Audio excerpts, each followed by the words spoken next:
पाहता लोचनी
सुखा दया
दुर्बुद्धी ते मना कदा नको जो नारायण कदा नको जो नारायण कदा नको जो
आजच्या अभंग संकीर्तनाची पहिलीचा संगीत अलंकार आदरणीय हरिभक्त परायण पूजनीय वंदनीय किशोरजी महाराज शेळके गुरुजी, संगीत रत्न आदरणीय हरिभक्त परायण कैलासजी महाराज पवार, मृदुंगावर साथ असेल मृदुंग सम्राट आदरणीय हरिभक्त परायण भरत महाराज पठाडे गुरुजी।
Dur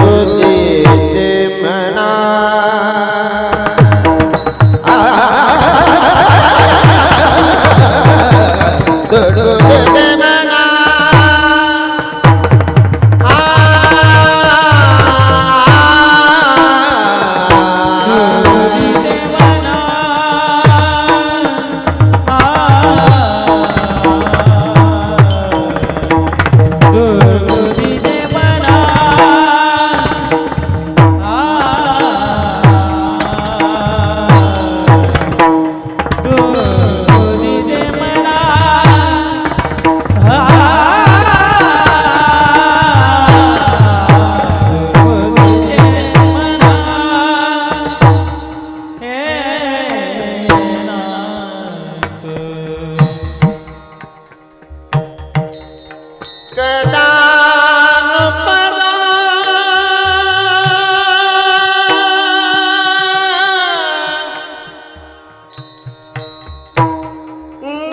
नारायण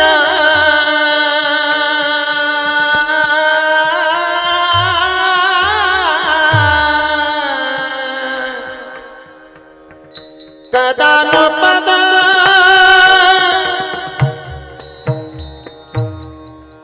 कदानुपदा नारायण ऐसे अवडते मना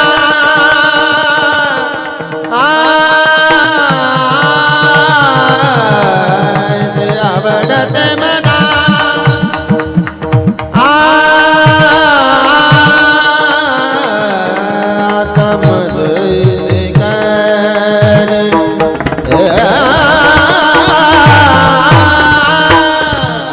मजा ऐसे करे ऐसे करे आता मजा ऐसे करे ऐसे करे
तुझे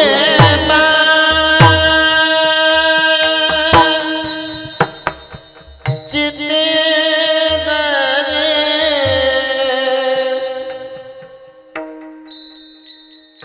तुझे पाय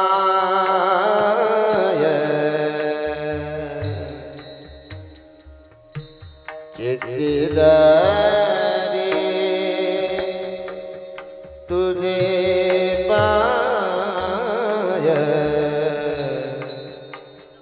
हे चित्ती धरे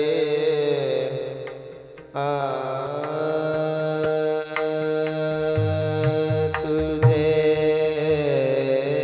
पाय चित्ती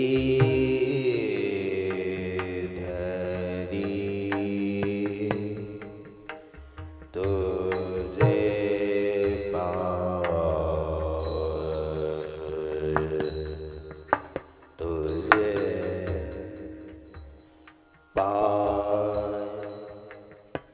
पाय चित्ती हे तुझे पाय हे तुझे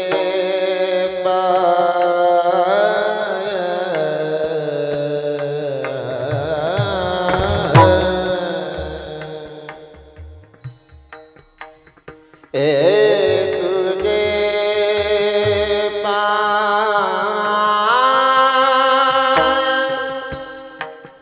चेते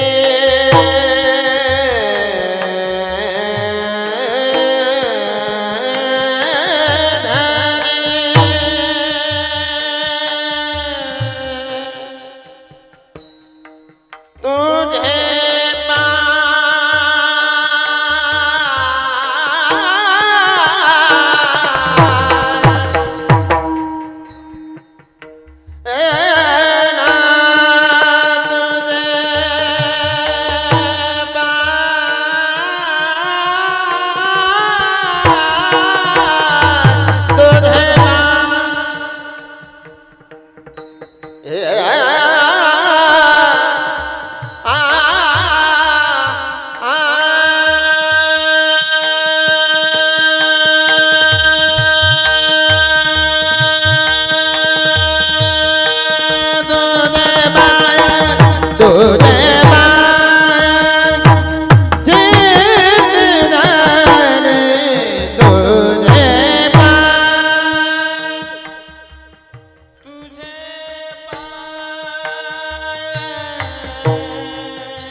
गमदन ने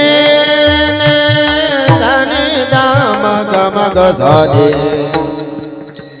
धनि साग मग साग मम गम गदा गमदा दम दम मदने ने धनि साग ने साग मम गम गमदन भा सा गमदन भा सा गमदन भा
विठ्ठल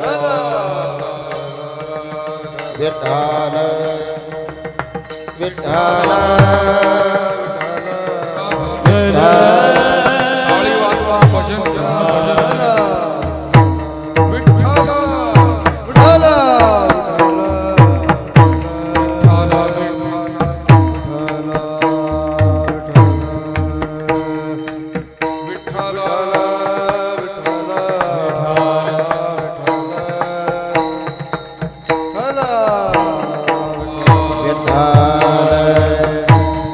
विठ्ठल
आता मजायसे करी तुझे पाय चित्ती धरी उपजला भावो तुझे कृपे सिद्धी जावो आता मजायसे करी तुझे पाय चित्ती धरी तुका म्हणे आता लाभ नाही या परता आता मजायसे करी तुझे पाय चित्ती धरी महायोग पीठे तटे भीमरथा वरम पुंडरीकाय दातुं मुनीन्द्रये समागत्य तिष्ठन्तमानन्दकन्दं परब्रह्मलिङ्गं भजे पाण्डुरङ्गम्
च तपोज्ञान वैराग्य भक्ति स्वरूपम सदालंकृतं साधु संन्यास योग मुखे यस्य वेदांत शास्त्रार्थ नीति नमो नारायण गिरिं ब्रह्मस्वरूपम दुर्बुद्धिते मना कदानुपजो नारायण आता मजाईसे खरी तुझे पाय चित्ती धरी.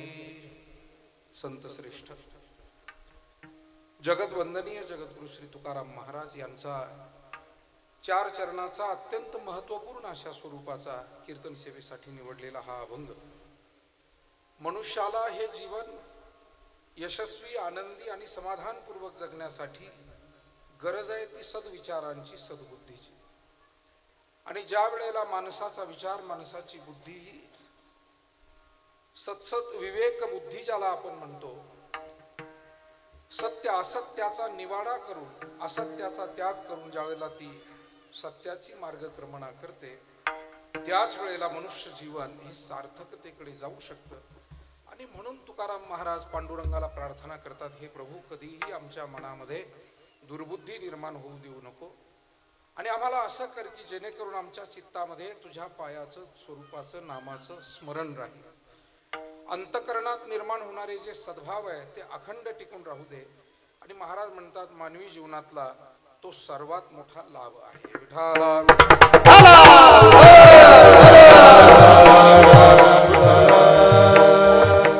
अभंगाच्या 4ही चरणातील हा थोडक्यात मतितार्थ आपल्या पुढे ठेवला. आज महाडूक सेंटर मालुंजा तालुका राहुरी जिल्हा अहिल्यानगर बोरुडे पाटील परिवार आणि या परिवाराचे पूजनीय वडील कैलासवासी विठ्ठलराव रंगनाथ पाटील बोरुडे यांना आपल्यातून जाऊन 1 वर्ष पूर्ण झाले. आज आपल्या सर्वांच्या उपस्थितीमध्ये त्यांचं प्रथम वर्ष श्राद्ध प्रथम पुण्यस्मरण साजरं केलं जाते. त्यांचे बंधू श्री बाळासाहेब रंगनाथ पाटील बोरुडे जे या परिवाराचे मार्गदर्शक आहेत, त्याचबरोबर त्यांचा मुलगा श्री भीमराज विठ्ठल बोरुडे एक आदर्श शेतकरी आणि एक चांगली वाटचाल आपल्या कुटुंबासाठी ते करतायत. दुसरा धाकटा मुलगा डॉक्टर साईनाथ विठ्ठल बोरुडे हे शेती सांभाळून व्यवसायामध्ये सुद्धा अत्यंत चांगला नावलौकिक त्यांनी प्राप्त केलेला आहे. आपल्या परिवाराला पुढे घेऊन जात आहे. त्यांच्या बहीण सौ शांताबाई भाऊसाहेब बेंद्रे, त्याचबरोबर सौ आशाबाई नामदेव ठोसर, त्यांची मुलगी श्रीमती वनिताताई निवृत्ती थोरात आणि सौभाग्यवती वैशालीताई जगन्नाथ बेंद्रे, त्याचबरोबर त्यांचे पुतणे श्री सुनील बाळासाहेब बोरुडे हे सुद्धा शेती सांभाळून व्यवसायामध्ये अग्रणी आहेत आणि चांगल्या पद्धतीचा व्यवसाय करतात. आणि मला वाटतं धाकटे सुजित हे इंजिनियर आहे आणि पुण्याला नोकरी करतात, सुजित बाळासाहेब बोरुडे, आणि पुतणी सौ वैशालीताई अमोल आढाव, असा संपूर्ण बोरुडे पाटील परिवार कैलासवासी विठ्ठल रंगनाथ पाटील बोरुडे हे भाऊ या नावानं कुटुंबात आणि जवळच्या मंडळींमध्ये परिचित होते. एक अतिशय प्रत्येक शेतकऱ्याच्या वाट्याला जशी वाटचाल येते तशीच कष्टमय वाटचाल करत करत हे कुटुंब आजही वाटचाल करतंय. आणि आनंदाची गोष्ट अशी की प्रगतीच्या दिशेनं हे कुटुंब वाटचाल करतंय. आणि या प्रगतीचं महत्वाचं कारण काय? मगाशी मी आल्यावर काही तरुण मंडळी आमच्या स्वागताला आले, आम्ही बसलो बोलत होतो, काही उद्योजक मंडळी होती आणि त्यांच्या मुखातून असं आलं की आम्ही सगळे निर्व्यसनी आणि वारकरी कुटुंबातले आहोत म्हणून चांगली वाटचाल करू शकतो. मला वाटतं हाच खरा मंत्र आहे जीवन जगण्याचा. आपण सदाचारी राहावं, आपण सद्विचारी राहावं, सत्संगामध्ये राहावं. त्याचा फायदा हा फक्त मृत्यूनंतर मोक्ष मिळण्यासाठी होत नाही, तर सद्विचारी सद्वर्तनी राहिल्यानं जीवनाचा सुद्धा सोक्षमोक्ष लागतो, जीवन चांगलं जगता येतं. आणि हाच मला वाटतं आपल्यासारख्या सुज्ञ समाजाला सुद्धा अनुभव आहे. म्हणून या परिवाराला द्यावेत तेवढे धन्यवाद थोडे आहे. एका बाजूला या परिवाराच्या मनामध्ये दुःख आहे, की आपले वडील गेलेत, आपले सासरे गेलेत किंवा आपले चुलते गेलेत, बंधू गेलेत, अशी एक भावना सगळ्या नातेवाईकांच्या मनामध्ये आहे. पण आपण सगळी मंडळी ते जरी थोडेसे लवकर आपल्यातून गेलेले असले तरी त्यांचा विचार संस्कार पुढे घेऊन जाणारे आहात ही त्यांच्यासाठी आनंदाची गोष्ट आहे. ते स्वर्गातून जिथून कुठे पाहत असतील तर त्यांना समाधान वाटत असेल की आमच्या पाठीमागे आमची सगळी पिढी, मुलं मुली, सुना नातवंड हे चांगलं काम करतायत. घरामध्ये उद्योग व्यवसाय शेतीवाडी बरोबर माणुसकी, आपुलकी, धार्मिकता, सात्विकता सांभाळतायत. हा भाव नक्कीच त्यांच्या मनामध्ये असेल आणि या कुटुंबाला हा वारसा आहे. कैलासवासी हरिभक्तीपरायण रंगनाथ मामा बोरुडे हे सगळ्या तालुक्याला परिचित होते, या परिसराला परिचित होते आणि आम्हा वारकरी संप्रदायातल्या मंडळींना सुद्धा ते सुपरिचित होते, कारण ते ब्रह्मलीन सद्गुरू नारायणगिरीजी महाराजांचे शिष्य होते. इथे नारायण भाऊ जाधव बसलेले आहेत, कैलासवासी काशीनाथ पाटील पवार, कैलासवासी हरिभक्तीपरायण गेंदास नाना देठे, ही जुनी सगळी शिष्य मंडळी या भागातली गुरुवर्य नारायणगिरीजी महाराजांची. आणि या सगळ्या मंडळींना पंधरवाडा खूप व्हायचा बेटावर यायला. 15 दिवस जर होऊन गेले तर या सगळ्या माणसांना वाटायचं फार उशीर झाला. काशीनाथ बाबा जीप गाडी काढली, कधी परिवाराला घेऊन यायचे, कधी या सगळ्या मित्रमंडळाला घेऊन यायचे. कधी कधी रंगनाथ मामाला, गेंदास नानाला जर आठवण झाली, त्यांच्याकडे राजदूत गाडी होती. रंगनाथ मामा गाडी चांगली चालवायचे आणि गाडीवर, राजदूत गाडीवर तो जेवणाचा डबा घेऊन आम्ही असायचो की तो बांधून आणलेला डबा त्यावेळेला अगदी हे विद्यार्थी आहे या वयामध्ये, 15-16 वर्षाच्या वयात, माझी 10वी नुकती झालेली होती. तो डबा सोडून घ्यायचा, या माणसांना आल्यावर पाणी द्यायचं, बसायला झोरे असायचे त्यावेळेला बेटामध्ये, मोठमोठे झोरे, घोंगडे झोरे, ते झोरं टाकायचं आणि मग महाराजांना निरोप द्यायचा की मालुंजाची, माडूक सेंटरची, कुडसरगावची मंडळी आलेली आहे. आणि महाराजांनी आल्याबरोबर म्हणायचं, अरे बाबा ओ, तुम्ही काही संसार प्रपंच पहा, नुसते आमच्या मागं लागता, तुम्हाला घरचे माणसं काही काम सांगतात का नाही, असं म्हणून त्यांचा संवाद सुरू व्हायचा. तर मला वाटतं या परिवाराला सुद्धा संत महात्म्यांचे, विशेष करून सद्गुरू नारायणगिरीजी महाराजांचे आशीर्वाद असलेला हा बोरुडे पाटील परिवार आहे, सेवा केलेला हा परिवार आहे. आणि आनंदाची गोष्ट अशी आहे की रंगनाथ मामांच्या नंतर कैलासवासी विठ्ठल भाऊ असतील, बाळासाहेब असतील, यांनी सुद्धा वारकरी संप्रदायाची सेवा जपली. आणि आज त्यांची सगळी नातवंड, डॉक्टर साईनाथ आणि त्यांचे सर्व तिघेही बंधू, इतर हे चौघही बंधू आपल्या वाडवडिलांचा हा वारसा पुढे नेतायत. मला वाटतं हीच खरी श्रद्धांजली आहे. विठाला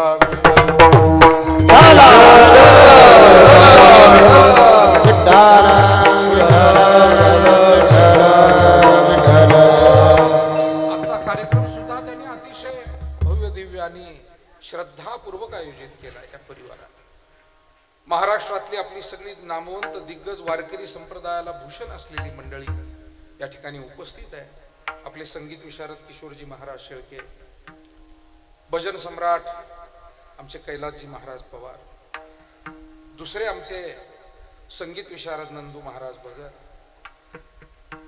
मृदंगाच्या क्षेत्रामध्ये ज्यांचा नावलौकिक महाराष्ट्रात आहे असे मृदंग अलंकार भरतजी महाराज पठाडे, त्याचबरोबर आपल्या संप्रदायाचं, परिसराचं भूषण असलेले गायनाचार्य काशीराजी माळे, गायनाचार्य बाळासाहेबजी महाराज पवार, कीर्तनाच्या, प्रवचनाच्या माध्यमातून वारकरी संप्रदायाचे विचार सर्वांपर्यंत पोहोचवण्याचं काम करणारे आमचे सर्व आदरणीय गुरुबंधू कीर्तनकार मंडळी, त्यामध्ये या भूमीचं आणि संप्रदायाचं भूषण असलेले आमचे हरिभक्तीपरायण बोरुडे महाराज, त्याचबरोबर हरिभक्तीपरायण सोमनाथ महाराज माने, हरिभक्तीपरायण बाबा महाराज मोरे, आपल्या तुकाराम महाराज मंदिराची सेवा सांभाळणारे हरिभक्तीपरायण अंकुश महाराज जगताप, हरिभक्तीपरायण दत्ता महाराज, भजनी मंडळातील आमचे सहकारी आणि पत्रकार राजूभाऊ आढाव, इतर सर्व आमचे पत्रकार बांधव, छायाचित्रकार, व्हिडिओग्राफर,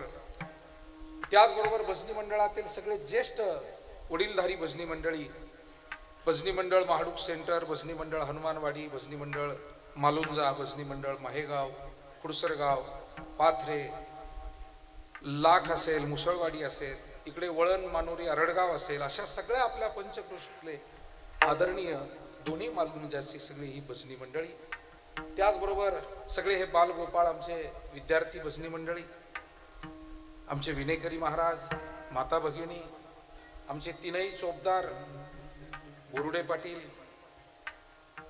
हे आमचे व्याही आहेत, कारण आमच्या मुलाचे सासरे आहेत ना, आमच्या त्यांच्या कुटुंबातले आहेत. त्याचबरोबर आमचे दुसरे पांडुभाऊ देठे, हे सुद्धा अत्यंत चांगली सेवा. मायबाप हो, अशा सेवा द्यायला मनापासून माणसाची श्रद्धा असावी लागते, त्याशिवाय अशी सेवा माणूस देऊ शकत नाही.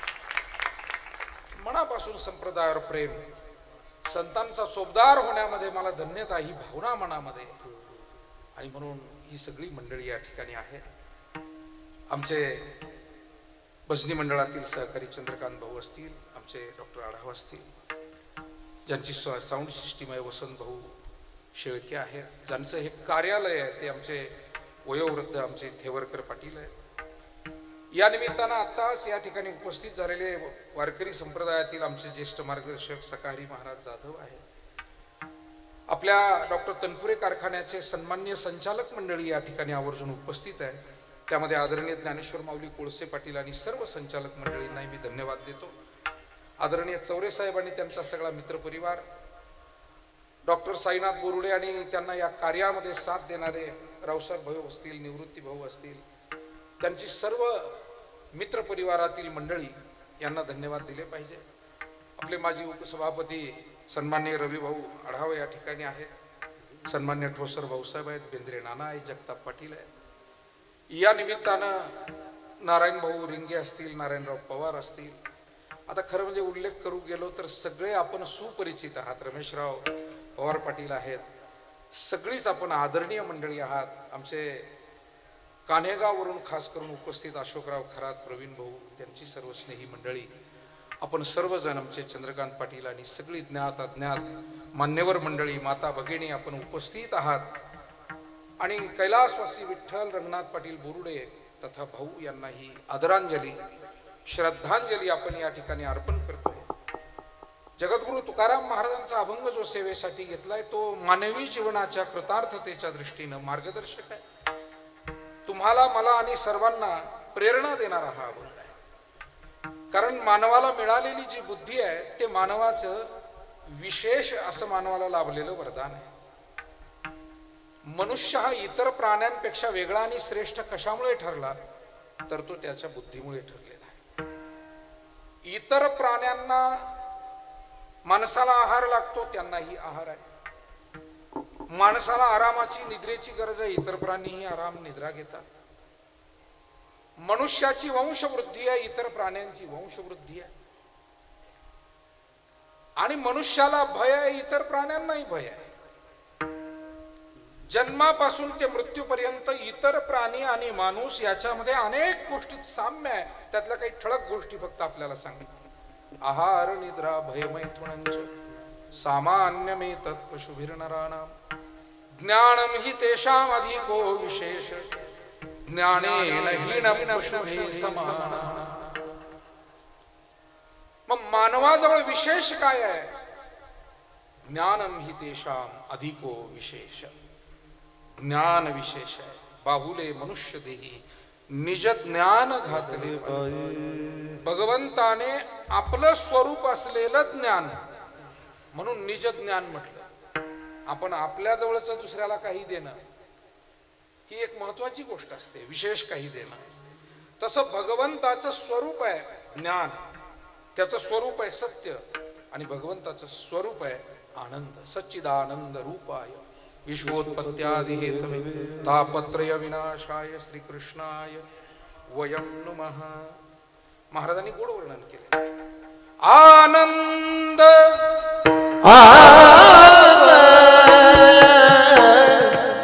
नित्य निराम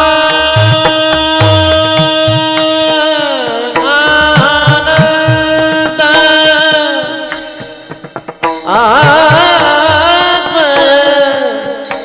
नित्य निरामय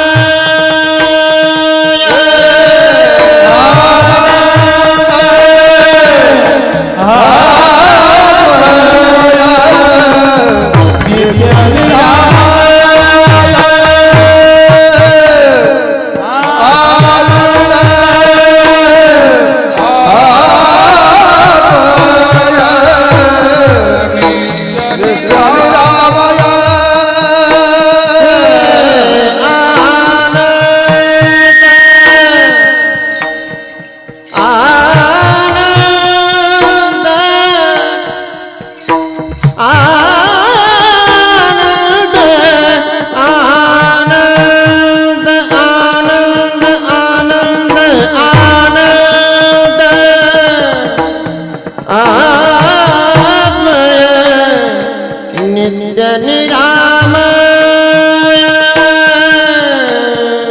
जेका निज ध्येय योगियांते जेका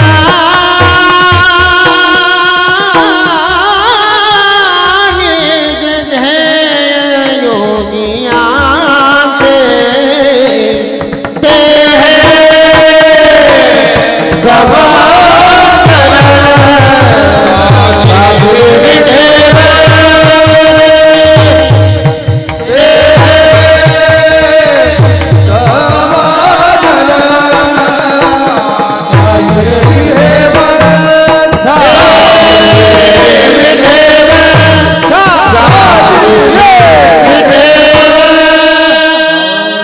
आनंद अद्वय नित्य निरामय जे का निज ध्येय योगियांचे ते हे समचरण साजिरे विटेवरी पहा भीमा तिरी विठ्ठल रूप. परमात्म्याचं स्वरूप आहे आनंद, परमात्म्याचं स्वरूप आहे सत्य आणि परमात्म्याचं स्वरूप आहे ज्ञान. मायबाप हो, या तीनही गोष्टी आम्हाला परमेश्वरानं अनमोल गोष्टी देऊन ठेवलेल्या. पण कधी कधी असं होतं की मिळालेल्या किंवा आपल्यासाठी असलेल्या ठेवलेल्या वस्तूचा आपल्यालाच कधी कधी विसर पडतो. आपल्या वाडवडिलांनी काही चांगलं ठेवलं असेल पण जर नाही ध्यानात राहिलं तर विसर पडतो. वाडवडिलाचं सोडून द्या. अहो, सकाळी घरात आपल्या हाताने ठेवलेली वस्तू संध्याकाळी आपल्याला सापडत नाही. एक जण असा बायकोला रागारागानं बोलू लागला, समजत नाही तुम्हाला, माझ्या वस्तू इकडच्या तिकडे करून टाकता, कुठे गेला माझा चष्मा. बाई साहेबांनी हात धरला, म्हणाल्या अहो ऐका, प्रत्येक गोष्टीला रागावलं पाहिजे का. बाई हुशार होत्या, त्यांना माहितीये एकानं आग झालं तर दुसऱ्यानं पाणी झालं पाहिजे. बाई हुशार होत्या आणि हुशार पाहिजे संसारामध्ये माणसं, एकानं आग झालं दुसऱ्यानं पाणी झालं पाहिजे.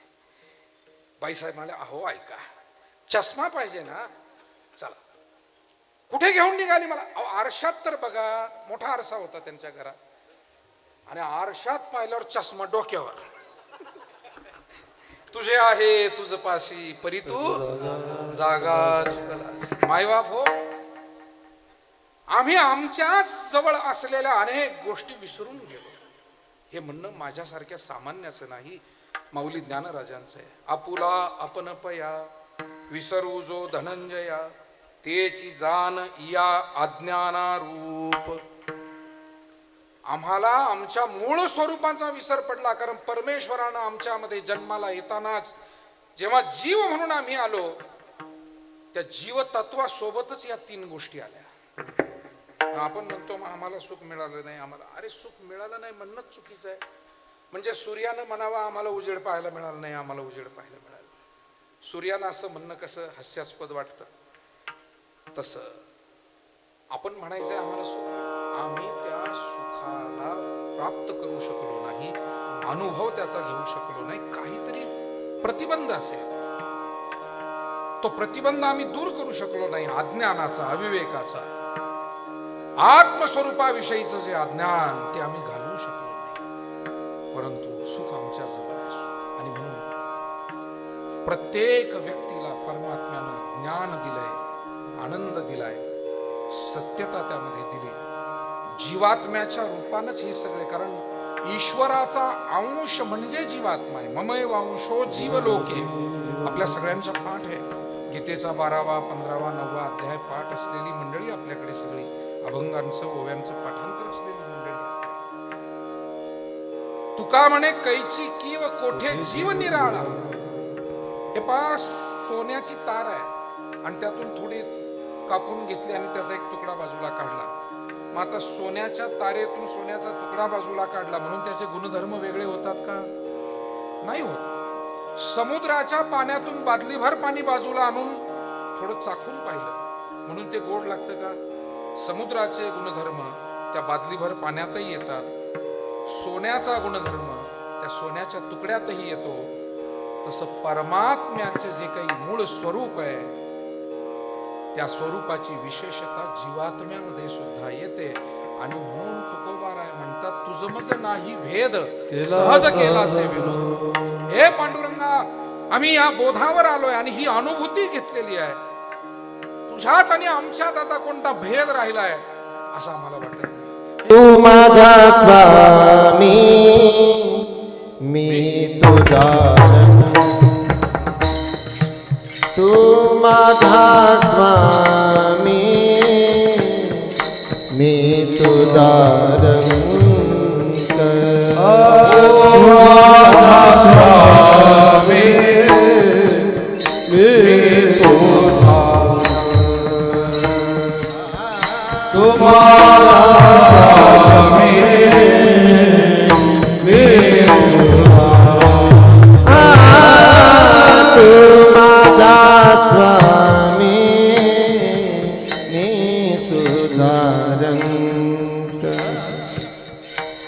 पाहता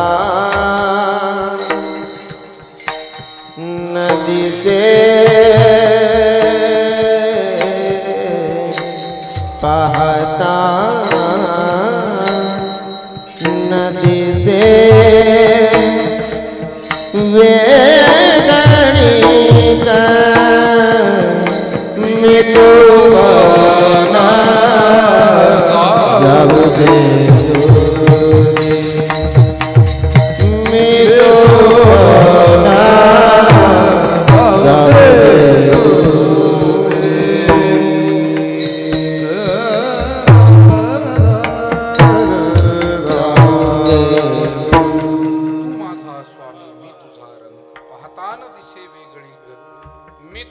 जाऊ दे दुरी एकची घोंगडी पांघरू हरी. प्रभू, मी आणि तू वेगळा नाही या बोधावरती आम्ही आले. जसं सूर्याचं प्रतिबिंब पाण्यामध्ये दिसतंय, परंतु ते पाणी ढवळलं किंवा ते पाणी सांडून दिलं, मग ते प्रतिबिंब कुठे गेलं? ते मूळ बिंबामध्येच सामावून गेलं. ते वेगळं नव्हतंच, फक्त त्याचं प्रतिबिंब होतं. आणि म्हणून मानवाला परमात्म्याचा अंश म्हणून इथे जगताना ज्ञान मिळालेलं आहे. निज ज्ञान घातले, निज ज्ञान आपल्यामध्येच आहे. जसं पाणी असतं पण शेवाळ दूर करावं लागतं, पाणी दिसतं. दृष्टी असते पण पडळ दूर करावं लागतं. डॉक्टर ऑपरेशन करतात, डोळ्यावरचा जो पडदा आहे तो दूर करतात, किंवा काचबिंदू मोतीबिंदू काय जे असेल ते, आणि आपल्याला दिसू लागतं.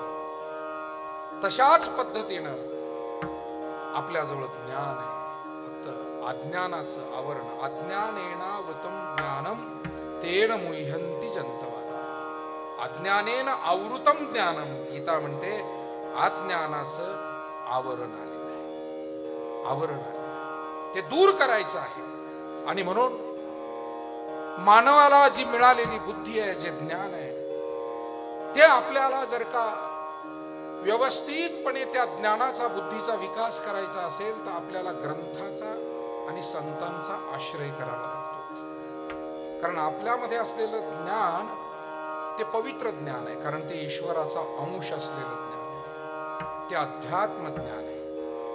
आणि या पवित्र ज्ञानाला, अध्यात्म ज्ञानाला उजाळा ग्रंथांजवळ मिळतो, संतांजवळ मिळतो. गुरु तेथे ज्ञान, ज्ञानी आत्मदर्शन, दर्शनी समाधान आथी जैसे. गुरु दाविल या वाटा येवोनी विवेक तीर्थ तटा धुवोनी मळकटा बुद्धीचा जेणे. अनेक ठिकाणी माऊलींनी तुकोबारायांनी सर्व संतांनी सांगितलं की आपल्याला संतांजवळ सद्गुरूंजवळ गेलं की ज्ञान मिळेल. आणि मग मिळालेलं जे ज्ञान आहे, मिळालेली विकसित झालेली जी बुद्धी आहे ती बुद्धी सात्विक असावी. कारण सात्विकी राजसी चैव तामसी चेतिताम शृणु. बुद्धीमध्ये ज्ञानामध्ये 3 प्रकार होते. राजसी बुद्धी, तामसी बुद्धी आणि सात्विक असलेली बुद्धी. आपल्याला आपली बुद्धी ही सात्विक ठेवायची. या जगामध्ये काही माणसं निर्बुद्धासारखे वागतात, काही दुर्दैवानं दुर्बुद्ध होऊन जगतात आणि काही सद्बुद्ध होऊन आपल्यासारखा समाज, स्त्री पुरुष अजूनही योग्य पद्धतीने वाटचाल करतात. निर्बुद्धासारखं जगणं म्हणजे काय? म्हणजे आपलंही हित ज्याला कळत नाही, दुसऱ्याचंही हित कळत नाही, काय करावं हेच उमजत नाही, त्याला काय म्हणावं? निर्बुद्ध. वयाच्या प्रबोधे विचार ज्या नाही, समान तो देही बालकाच्या. एक जण आपल्या मित्रांसोबत तीर्थयात्रेला निघाला. जुना काळ, जुने दिवस. पायी यात्रेला 2-4 निघाले.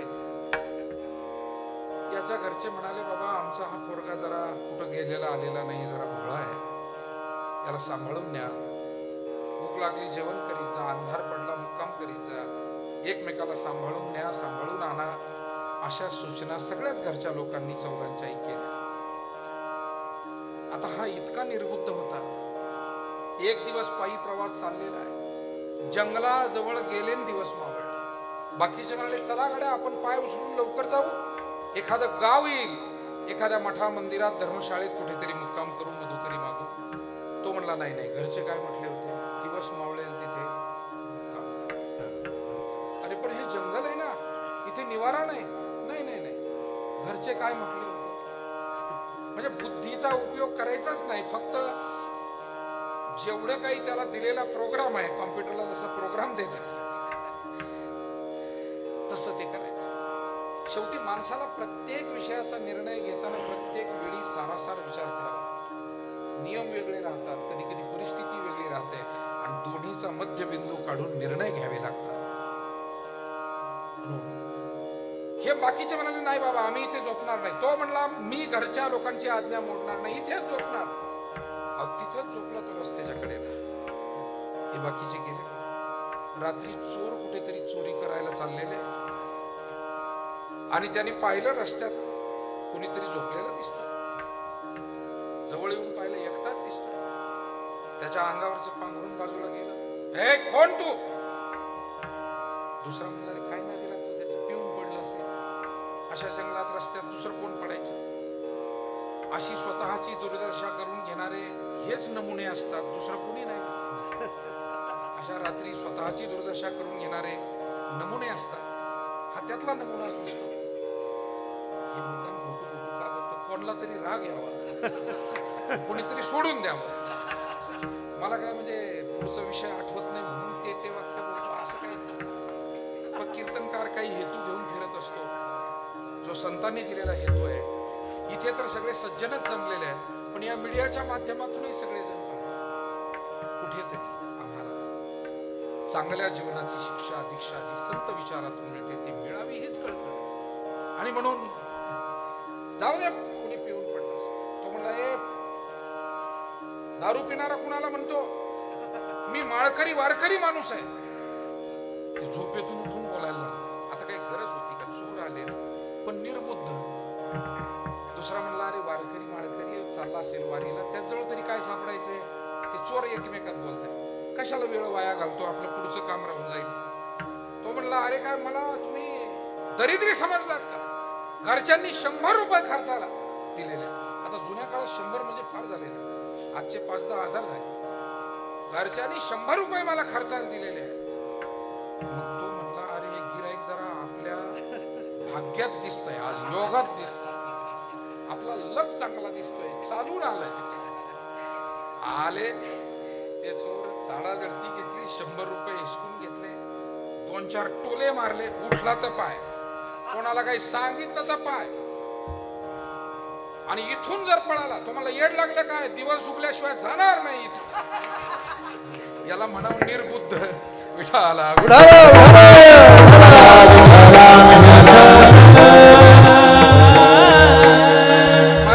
उदाहरण थोडं अतिशयोक्तीचं वाटलेलं असलं तरी निरीक्षण करा तुम्ही. आजूबाजूला याच्याशी साम्यतेनं वागणारी माणसं तुम्हाला दिसते. आपल्याला शाळेमध्ये शिकताना एक धडा होता, शेख चिल्ली बडा मूर्ख था, जिस डाली पर बैठा था उसी को काट रहा था. अशा शेखचिल्ली स्वभावाची माणसं, जे आपणच आपला आत्मघात करून घेतात, आपणच आपलं अनहित करून घेतात, कारण बुद्धीचा वापर करत नाही. म्हणून निर्बुद्ध असणं हे स्वतःसाठी आणि आपल्या अवतीभोवतीच्यांसाठी कधीही उपकारक ठरू शकत नाही. दुर्बुद्धिवान असणं याच्यापेक्षा घातक आहे. हा निर्बुद्ध निदान स्वतः मागे राहतो, पण दुर्बुद्धिवान अनेकांना दुःखाच्या गर्तेत ढकलतो. ज्याला ज्याला दुर्बुद्धी झाली,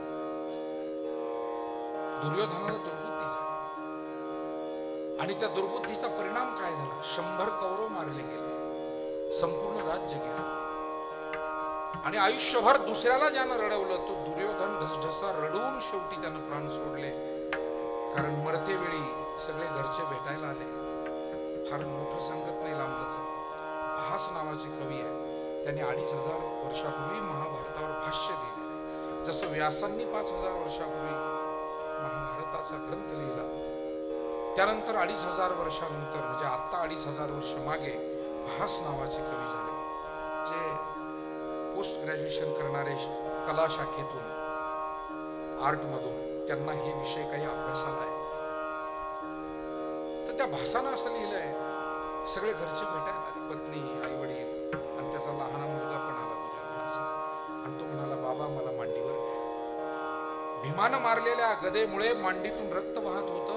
दुर्योधन शेवटचे श्वास मोजत होता, आणि जेव्हा मुलगा म्हणाला, बाबा मला तुमच्या मांडीवर बसायचंय, त्या दिवशी मात्र दुर्योधन कधीच रडला नाही. आयुष्यभर दुसऱ्यांना रडवलं, पण तो खूप रडला.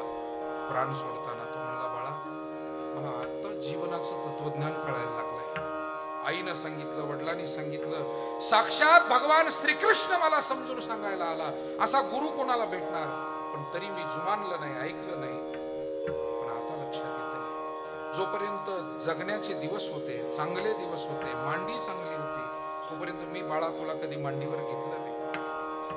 आणि आज मला वाटतंय तुला मांडीवर घ्यावं, कारण तू म्हणतोय मांडीवर घ्या, पण माझं आयुष्य शिल्लक राहिलं नाही. मी आता या जगातून जातोय. म्हणून मायबाप, जीवन हे फार अनमोल आहे आणि फारच क्षणभंगूर आहे. क्षणभंगूर नाही भरवला, क्षणभंगूर नाही भरवला, भागवत तुला माया, भारे भागवत तुला माया,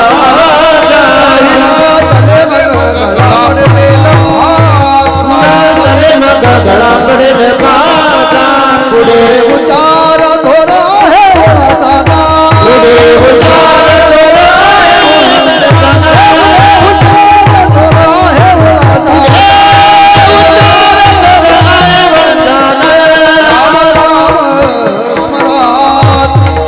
राम राम राम राम राम राम महाराज म्हणतात, क्षणभंगूर नाही भरवसा, वारे सावध तोडा नाही. आपल्याला जे जे काही करायचे, कल करे सो आज कर, आज करे सो अब, पल में प्रलय हो जाएगा, बहुरी करेगा कब. आई वडिलांना मला चारीधामाला पाठवायचंय, आई वडिलांना मला चारीधामाला पाठवायचंय. या वर्षी घरात लग्न आहे, पुढच्या वर्षी जरा थोडी शेतीची अडचण आहे, तिसऱ्या वर्षी असंच राहून जाईल. चांगली कामं ढकलता येणार नाही. आई वडिलांना पाठवायचंय, वेळेत पाठवा, थोडी काटकसर करा, अडी अडचणीतून पाठवा, कारण तेच निघून गेले, मग कोणाला पाठवा, मग कोणाची सेवा करा. मुलांना चांगलं शिकवायचंय, एखाद्या वेळेला अर्ज भरू नका एखाद्या निवडणुकीला. आता किती जणाला पटेल मला काही माहित नाही. काही जण तर पक्क ठरवतील, हा बाबा आपल्या इथे कीर्तनाला बोलवायचा नाही, हा म्हणतो अर्ज भरू नका. पण मी का म्हणतो ऐका, मी तुमच्या घरातला सदस्य म्हणून बोलतो. एखाद्या प्रसंगाला तुम्हाला मुलाचे 4-5 लाख भरायचे, मुलीचे भरायचे शिक्षणाचे, आणि अशा वेळेला जर निवड करायची वेळ आली तर एखादी निवडणूक लढवू नका. तो खर्च मुलांसाठी करा, कारण वेळ निघून जाईल आणि मग म्हणाल शिकवलं असतं तर बरं झालं असतं. म्हणून जे जे काही करायचंय चांगलं, कल करे सो आज कर, आज करे सो अब, पल में प्रलय हो जाएगा, बहुरी करेगा कब. एक जण म्हणला कबीर महाराजांनी सांगितलंय त्याचा उलटा दोहा मी रचलाय. म्हणे आज करे सो कल कर, कले करे सो परसो, इतनी जल्दी काहे बाबा, अब तो पडे है बरसो. काय म्हणे एवढी तातडी आहे, एवढी काय घाई. एक जणाला म्हणलं माळ घालून घ्या, एवढी काय घाई आहे म्हणे. अजून आमचं काय वय आहे का. म्हणलं का मेल्यावर घालतो. म्हणजे 55 वयाचा झाला तरी म्हणतो अजून आमचं काय वय आहे. पंढरपूरला चला महाराज, आता उतार वयात करू ना. आणि बाबा उतार वय तरी पाहायला मिळेल हे कोणी सांगितलं, आणि त्या वयात हे शरीर साथ देईल हे तरी कोणी सांगितलं. म्हणून आम्हाला कुटुंबासाठी जे करायचंय, आम्हाला समाजासाठी जे करायचंय, आम्हाला देवधर्मासाठी जे करायचं, जे जे चांगलं करायचंय. संस्कृत मध्ये एक सूत्र आहे, दीर्घसूत्री विनश्यती. चांगल्या गोष्टी जे सतत पुढे ढकलत असतात अशा माणसांची प्रगती होत नाही, विनाश होतो, असं आपल्या ऋषीमुनींनी लिहून ठेवलंय.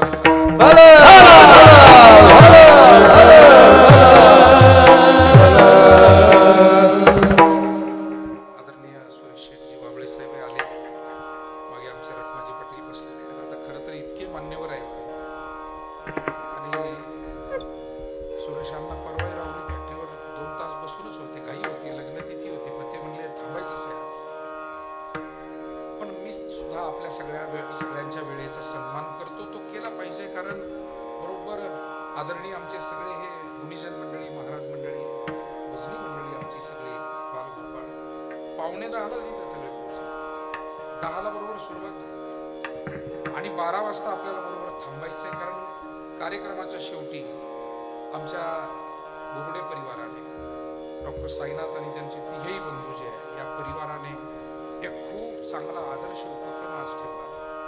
गावासाठी, माहेगाव आणि मालुंगा ग्रामस्थांसाठी समाजसेवेच्या दृष्टीने आपल्या घरात जेव्हा काही सुखदुःखाच्या घटना घडतात, तर एक आपल्याला अंत्यविधीची यात्रा काढावी लागते, स्मशानापर्यंत जावं लागतं. तर त्यासाठी आता काळाची गरज म्हणून एक वैकुंठ रथ त्यांनी बनवलाय 3.5 लाख रुपये खर्चाचा, आणि आमचा बोरुडे परिवार आज तो लोकार्पण करतोय मालुंगा ग्रामस्थ आणि माहेगाव ग्रामस्थांसाठी. विठाला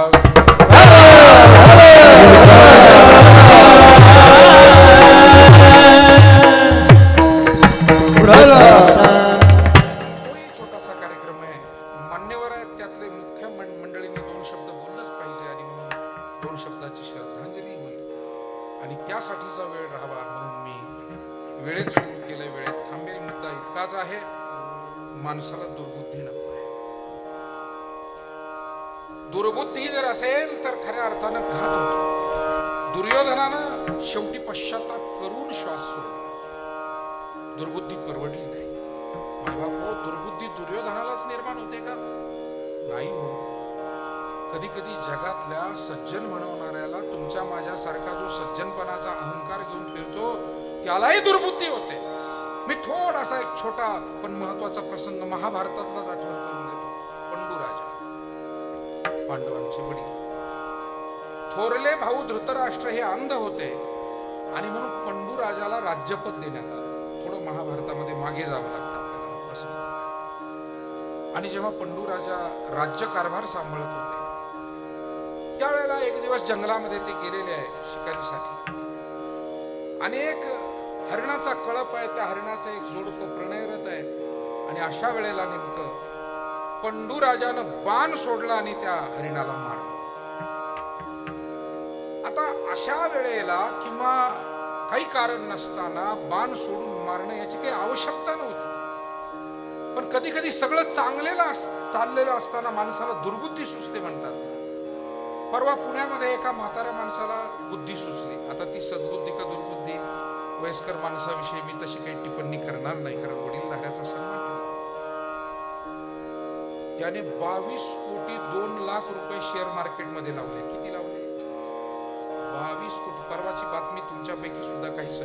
ती टीव्हीवर पाहिली असेल, परवाचीच बातमी आहे. आणि संपूर्ण पैसे गायब झाले, कारण सगळं ते झोलझाल होतात, खोटं होतं. काल एक तरुण मुलगा संध्याकाळी मला भेटायला आणि रडून सांगत होता, महाराज माझं 5 लाखाचं नुकसान झालं, परंतु मला आता आशीर्वाद द्या, मी शपथ घ्यायला आलोय की असल्या फुकट कमाईच्या मागे लागणार नाही, मी कष्ट करील, शेती करील. तो खास भेटायला, फक्त पश्चाताप करायला माझ्याकडे काल संध्याकाळी आला. भाऊ आम्ही समाजात फिरतो आणि अशा या गोष्टी रोज आम्ही ज्या पाहतो, तुमचे आमचे कुटुंब म्हणून जीवामध्ये कळकळ वाटते. कधी कधी सगळं चांगलं चाललेलं असताना अशी दुर्बुद्धी का सुचावी? बंडू राजाचं सुद्धा तेच, सगळं चांगलं चाललंय, कुटुंब चाललंय, राज्यकारभार चाललाय, त्या हरिणाला मारला आणि मरता मरता त्या प्रणयरत असलेल्या हरिणानं शाप दिला की राजा तू पंडुरोग होऊन, कुष्ठरोग होऊन मरशील. मृत्यूच्या वेळेला तुझ्या जवळ कोणी राहणार नाही, आणि जर तू पत्नी सोबत प्रपंच करण्याचा असा प्रयत्न केला तर त्यावेळेला निश्चित तुझा मृत्यू होईल. असं म्हटल्यानंतर राजा उदास झाला. आपल्या दोन्ही राण्या कुंती आणि माद्रीला सांगितलं, आता मी वनात राहणार, मला प्रपंचाचीच आज्ञा नाही. दोन्ही राण्यांनी निर्णय घेतला, जे झालं असेल ते पण आम्ही तुमच्या सोबत आहोत. शेवटी परिवार कशाला म्हणतात? जरी झाली एखादी घटना, झाला एखादा निर्णय, पण आडी अडचणीत एकमेकाने एकमेकाच्या सोबत राहावं, हा सुद्धा संदेश आहे या कथेचा. आणि कुंती माद्री दोन्ही राण्यासोबत राहिल्या. पुढे सर्व देवतांच्या उपासना आणि तपश्चर्या, दुर्वास ऋषींचा आशीर्वाद होता, देवतांचे मंत्र मिळाले, त्यातून मुलांचा जन्म झाला. परंतु माद्री सोबत प्रपंचाची भावना निर्माण झाली आणि त्यातच बंडू राजाचा मृत्यू झाला. एकतर रोग होऊन मृत्यू झाला. राज्य पदावर असताना एका दिवसात नाही, एका सेकंदात वनात जावं लागलं. एका सेकंदानं सगळं फिरवलं. आपण काय पोथ्या वाचतो कशासाठी? गंमत आहे का चेष्टा आहे का? फक्त पोट भरायचा धंदा आहे हा? नाही हो. तुम्हाला, मला आणि आपल्या सगळ्याला त्यातून जीवनाचा बोध घ्यायचा आहे, मार्ग शोधायचा आहे आणि पुढे जायचं. पोथी वाचायची म्हणून वाचायची, आणा खोबरं ते साखर वाटा, वाचा पोथी, वाचा. वाचा म्हणजे काय वाचा? त्यातून आम्ही घेतोय काय? त्यातून आम्ही जीवनामध्ये योग्य काय स्वीकारतोय? याला महत्व आहे. विठाला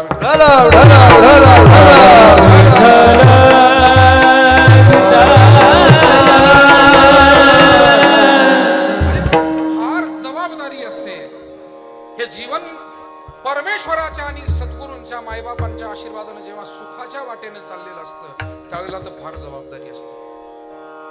सगळ्या बंधू भगिनींना सांगेल, तुम्ही दुःखात असाल तर त्यावेळेला थोडे बेसावध राहिलात तरी चालेल, कारण ते दुःखच तुम्हाला सावध करतं. पण सुखाच्या दिवसात जास्त सावध राहा, कारण निर्णय चुकण्याच्या शक्यता तिथे जास्त असतात. सगळं अनुकूल झाल्यानंतर चुका घडण्याची शक्यता जास्त वाढते. गुरुनं एका शिष्याला सांगितलं, तुला मन एकाग्र करायचंय ना, उंच अशा नारळाच्या झाडावर. तो शिष्य गेला झाडावर, सरसरच तरुण पोरगा, अंगात ताकद, चपळता आणि मुळातच समुद्राकाठचा असलेला ती सवय.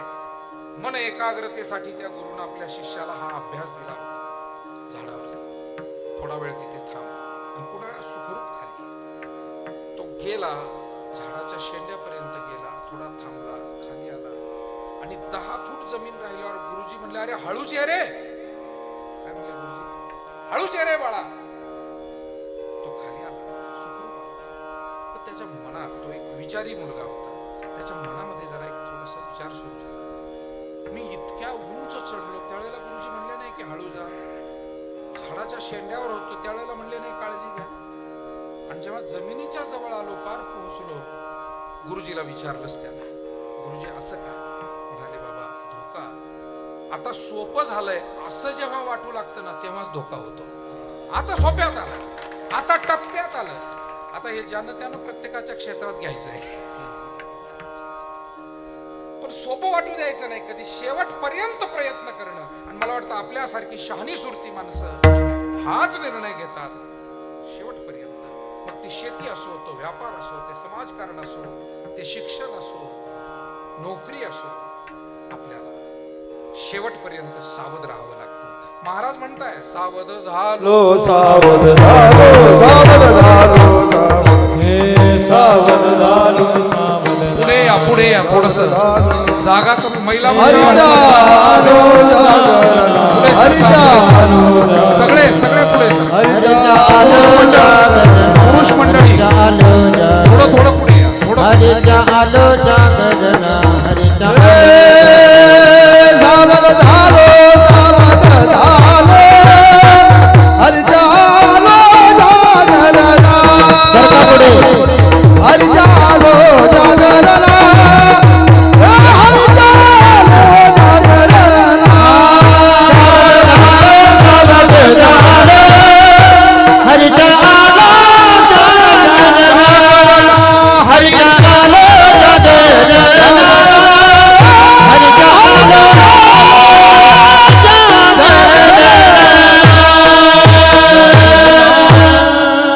सावध होणं, सद्विचारी राहणं, सत्संगात राहणं आणि एवढं सगळं होऊन परमेश्वराला पुन्हा प्रार्थना करणं, हे प्रभू हे परमात्मा तू या जगाचा करता करविता नियंता.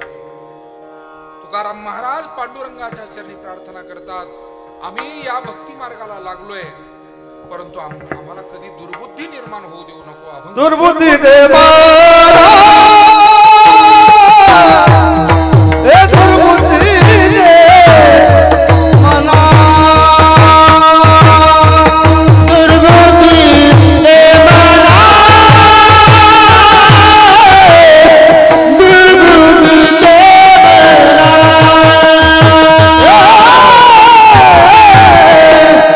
दुर्बुद्धी दे मना हे दुर्बुद्धी दे मना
आपण एक वाक्य नेहमी कानावर पडलेलं आहे, विनाशकाले विपरीत.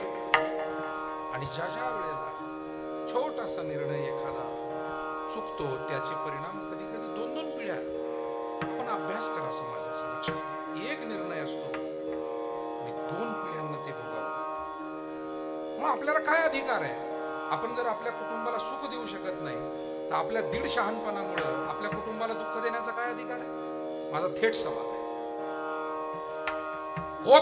करता आलं तर आपल्या कुटुंबाला सुखी करावं, करता आलं तर समाजाला सुखी करावं, करता आलं तर गावाला सुखी करावं, जगाला सुखी करावं. पण आपल्या निर्णयावर आणि मी या जगाचा इतिहास काय सांगतो, 10च मिनिटं आहे.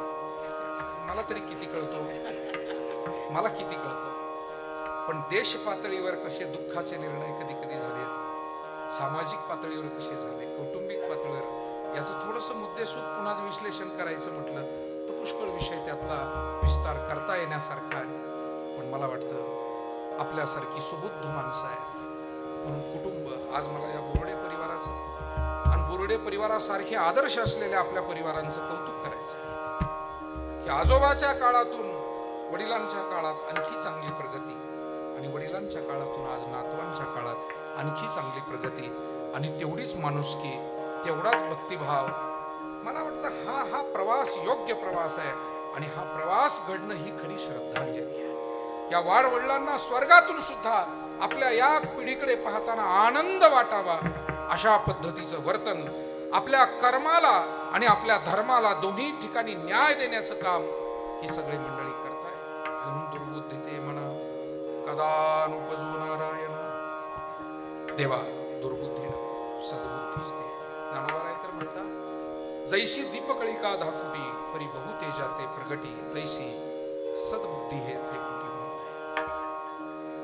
आपल्या पुराणामध्ये एक कथा येते, हिरण्यकश्यपूच्या पोटी प्रल्हाद जन्माला येतो. आता बघा, एक निर्णय पिढी बदलतो आणि एक निर्णय पिढीला अधोगतीला नेतो. एक निर्णय झाला, काय झाला? हिरण्यकश्यपू जेव्हा तपश्चर्येला गेला, इंद्र हिरण्यकश्यपूच्या पत्नीला म्हणजे कयाधू मातेला चोरून नेण्यासाठी, अपहृत करण्यासाठी, तिचं अपहरण करण्यासाठी आले. आणि आल्यानंतर इंद्रानं आपला शत्रू असलेला हिरण्यकश्यपू राक्षस त्याच्या पत्नीला अपहृत केलं, चोरलं, घेऊन निघाला. पण भाग्य चांगलं, नारदांची गाठ पडली मध्ये. नारद महर्षींनी विचारलं, इंद्रदेवा काय करतात? अरे ही तर कयाधू माता, ती तर गर्भवती आहे. असेल एका राक्षसाची पत्नी, पण शेवटी स्त्री आहे. असेल तुमची त्याची दुश्मनी, पण स्त्रीवर अन्याय, शाप देईल मी. शेवटी सत्यासाठी कुणीतरी दोन शब्द कठोर बोलणं गरजेचं राहतं. तेव्हा कुटुंब, समाज आणि सगळी व्यवस्था चांगली चालते. आणि म्हणून कठोर बोलले नारद. इंद्रदेवाला सुद्धा ऐकावं लागलं, कारण सत्य होतं, हिताचं होतं. तू हे करू शकत नाही. आणि मग गर्भवती असलेल्या कयाधू मातेला नारदांनी सोबत घेतलं. आणि एक मोठा आश्रम होता. पूर्वी लोक गाव असो, आश्रम असो, समूहानं राहायचे. कारण जंगलाचा भाग अधिक होता, लोकवस्ती फारच मोजकी होती. आपण इतिहासातही जे शिकलो, शाळेमध्ये ग्रॅज्युएशन होताना, तिथे सुद्धा माणूस हा समूहानं टोळी करून राहत होता. आदी मानवाच्या कथा वगैरे त्या सुद्धा तशाच आहे आणि पुराणात सुद्धा तसेच दाखले आहे. तेव्हा एक आश्रम होता, अनेक स्त्री पुरुष शेकडो तिथे राहत होते. नारदांनी त्या आश्रमामध्ये या कयाधू मातेला सांगितलं, तुम्ही इथे राहा. तिथल्या ऋषीमुनींना सांगितलं, या मातेचा सांभाळ करा, इथल्या स्त्री पुरुषांप्रमाणे तिलाही आश्रय द्या. आणि भाग्य असं की कयाधू माता त्या आश्रमात गर्भवती असताना राहिली. आणि त्या आश्रमात होणारे मंत्रोच्चार, होम हवन, प्रवचन कीर्तन, भजन नामस्मरण याचा परिणाम त्या गर्भावर झाला. आणि राक्षसाचा मुलगा जन्माला आल्याबरोबर बोलता झाला आणि बोलायला लागल्यानंतर भजन करू लागला. श्रीमन्नारायण नारायण नारायण नारायण नारायण नारायण श्रीमन्नारायण नारायण नारायण नारायण नारायण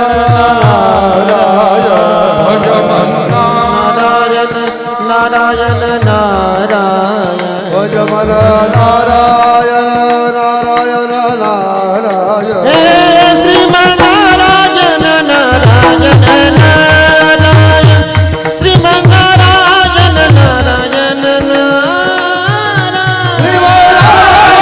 नारायण नारायण श्रीमन्नारायण नारायण नारायण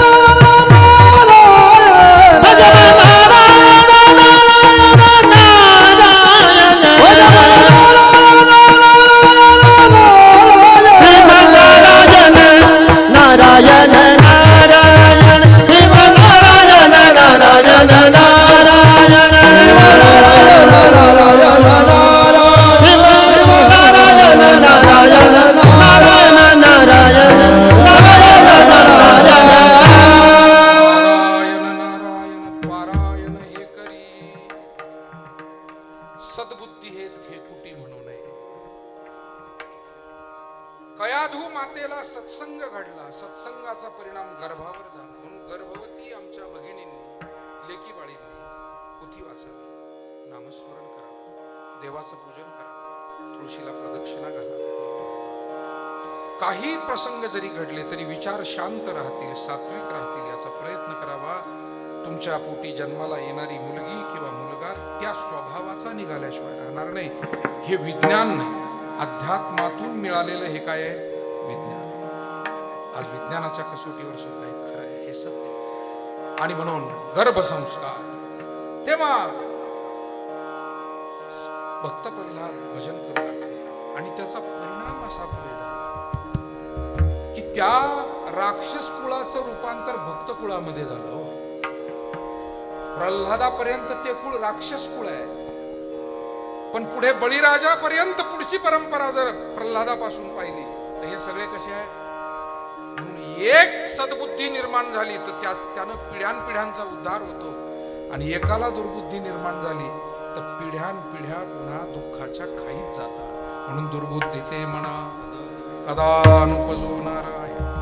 आज या परिवाराचा विचार करताना रंगनाथ मामा बोलले, कैलासवासी विठ्ठल बोलले, त्यांचे बंधू सगळे मुलं कुठेतरी हा सद्विचार सद्भावना घेऊन वाटचाल करतायत. महाराज म्हणतात, देवा आम्हाला असं कर की जेणेकरून तुझे पाय या चित्तात राहतील अभंगाचं दुसरं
उपजला भाव तुझे कृपे सिद्धी जावो.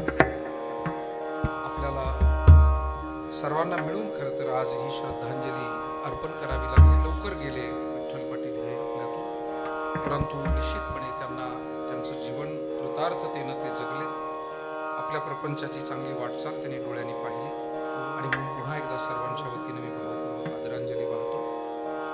शेवट किशोरजी महाराज या ठिकाणी करतीलच, परंतु पुन्हा एकदा आपल्या सर्वांच्या वतीनं कैलासवासी विठ्ठल रंगनाथ बोरुडे पाटील यांना भगवत चरणी स्थान प्राप्त व्हावं, त्यांचे आशीर्वाद या परिवाराला लाभावे आणि त्यांचे भाऊ या परिवाराचे ज्येष्ठ मार्गदर्शक बाळासाहेब रंगनाथ पाटील बोरुडे, त्यांचा मुलगा भीमराज विठ्ठल बोरुडे, डॉक्टर साईनाथ विठ्ठल बोरुडे, त्यांच्या बहीण शांताबाई भाऊसाहेब बेंद्रे, आशाबाई नामदेव भोसर, पुतणे सुनील बाळासाहेब बोरुडे, सुजित बाळासाहेब बोरुडे, मुली श्रीमती वनिता निवृत्ती थोरात, सौभाग्यवती वैशालीताई जगन्नाथ बेंद्रे आणि पुतणी सौ चैताली अमोल आढाव, असा संपूर्ण परिवार आणि विशेष करून या परिवारातल्या सगळ्या सुना आणि सगळी नातवंड आज श्रद्धेनं आपल्या घरातील या वडीलधाऱ्या व्यक्तीचे पुण्यस्मरण करतायत. आपण खूप मोठ्या संख्येनं एकत्र आहात.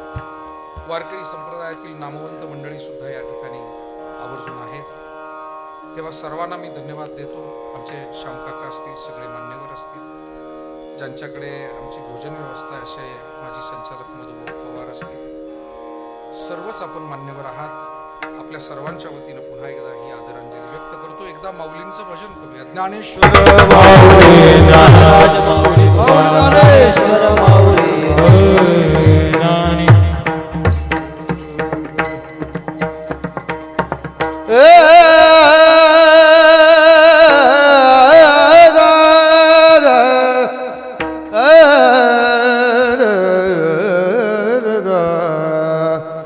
तुका म्हणे आता, तुका म्हणे आता,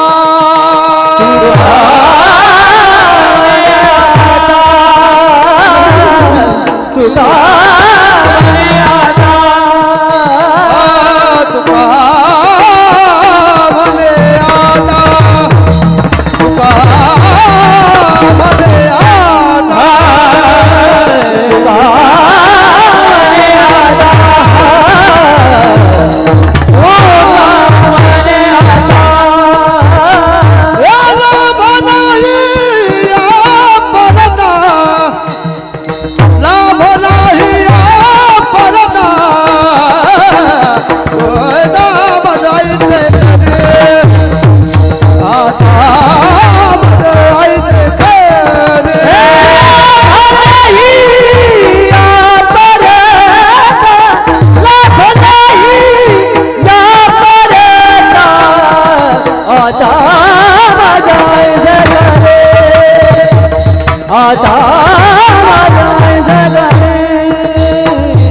तुझे पाय चितधारे,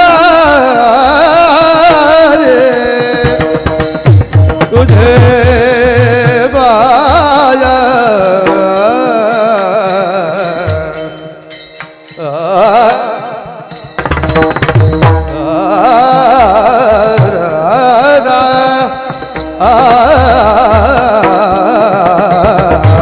तुझे पाय, तुझे पाय, तुझे पाय चितधारे,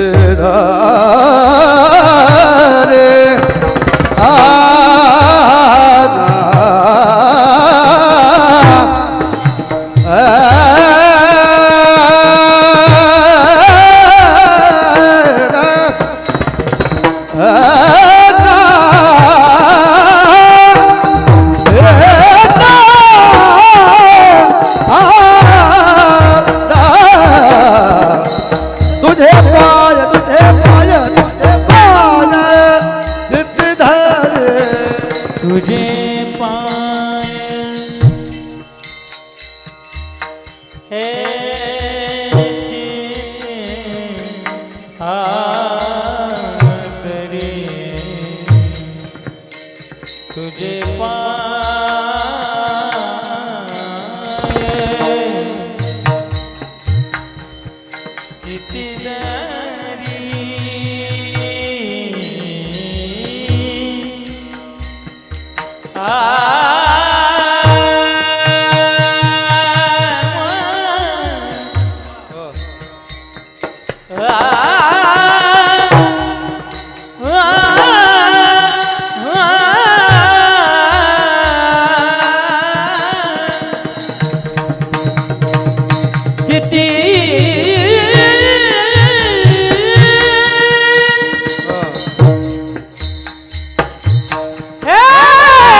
तुझे पाय चित्ते धरे पाय तुझे पाय चित्ते धरे तुझे पाय पाय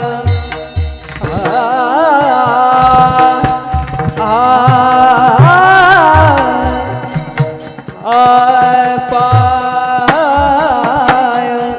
तुझे पाय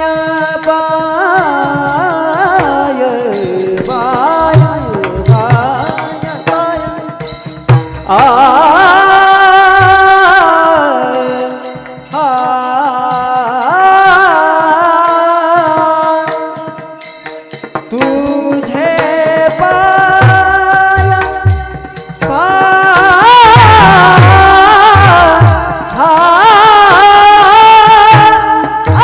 पाय पाय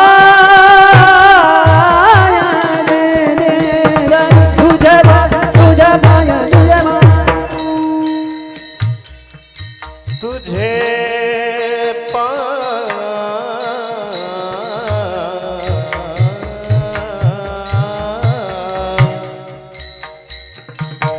तुझे पाय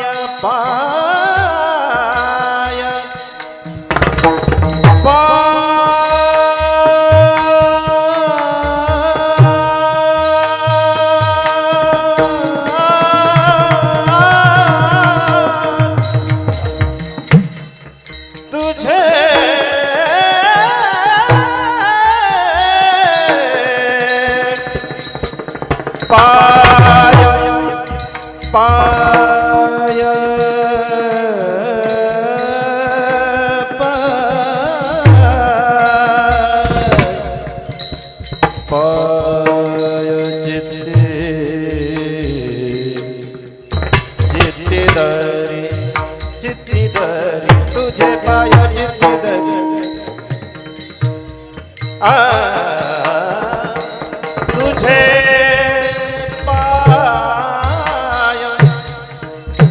तुझे पाय चित्ती धरी तुझे पाय चित्ती धरी तुझे पाय चित्ती धरी